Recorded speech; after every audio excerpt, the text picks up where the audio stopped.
So ఎట్లా manage చేస్తున్నారు? Manage ఎప్పటి నుంచో చేస్తున్నా, ఇప్పుడు కూడా చేస్తున్నా. వాళ్ళు ఎలా ఉంటాయి డేట్స్ ఎట్లాగా? డేట్స్ వాళ్ళు పొద్దునుంచి కాల్ షీట్ పొద్దున్న 7 నుంచి ఈవినింగ్ 6 వరకు ఉంటుంది. 8 hours అట్లానేనా? ఆహా, మార్నింగ్ 7 o'clock నుంచి ఉంటుంది వాళ్ళకి. ఓ 7 to ఈవినింగ్ 5:30 వరకు ఉంటుంది కాల్ షీట్.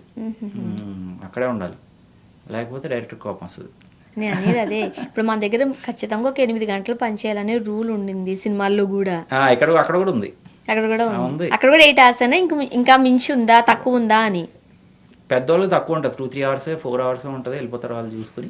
Okay okay. చిన్నవాళ్ళు కంపల్సరీ ఉండాలి, పొద్దున సాయంత్రం వరకు ఉండాలి. ఉండి వాళ్ళు చెప్పిన అన్ని చేసి ఇంటికి వెళ్ళాలి. మన ప్రొడక్షన్ హౌస్ లాగే బ్రేక్ఫాస్ట్లు, లంచ్లు, డిన్నర్లు అన్నీ అక్కడే ఉంటాయి. చాలా చాలా అసలు బ్రేక్ఫాస్ట్ 4-5 వెరైటీస్ ఉంటాయి. ఆ లంచ్ అయితే ఫుల్ అక్కడ క్యాస్ట్ అండ్ క్రూక్ అన్ని పెడతారు. అంటే మీరు టాలీవుడ్ చూసే ఉన్నారు కాబట్టి చాలా బాగుంటుంది.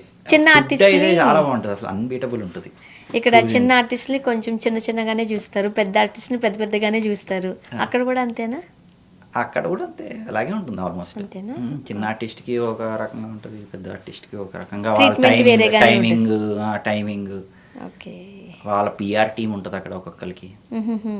ట్రీట్మెంట్ మనలాగే ఉంటుంది అక్కడ కూడా, చిన్న పెద్ద డిఫరెన్స్ ఉంటుందండి. ఉంటుంది మరి అంతే, వాళ్ళ పేమెంట్ వేరేగా ఉంటుంది, వాళ్ళ డేట్స్ వేరేగా ఉంటాయి, వాళ్ళ కాల్ షీట్ వేరేగా ఉంటుంది. Okay. Thank you so much Rajdas Reddy garu, స్టూడియోకి వచ్చారు, మీ ఎక్స్పీరియన్సెస్ చాలా షేర్ చేసుకున్నారు. ఆస్కార్లో మీరు ఏదైతే ఎక్స్పీరియన్స్ చేశారో దాన్ని మాతో పంచుకున్నారు. అంటే చాలా మూవీస్ కూడా మీవి రిలీజ్కి రెడీగా ఉన్నాయి కాబట్టి మంచి మంచి సినిమాలు చేయాలి, బిగ్గెస్ట్ హిట్లు కొట్టాలి. అండ్ ఇక్కడే కాదు, హాలీవుడ్లో కూడా మీకు మంచి బ్రేక్ రావాలని మనస్ఫూర్తిగా కోరుకుంటున్నామండి. Thank you so much. నన్ను ఇక్కడ ఈ స్టూడియోకి పిలిచిన టీం అందరికీ థ్యాంక్ యూ సో మచ్ అండి. Thank you.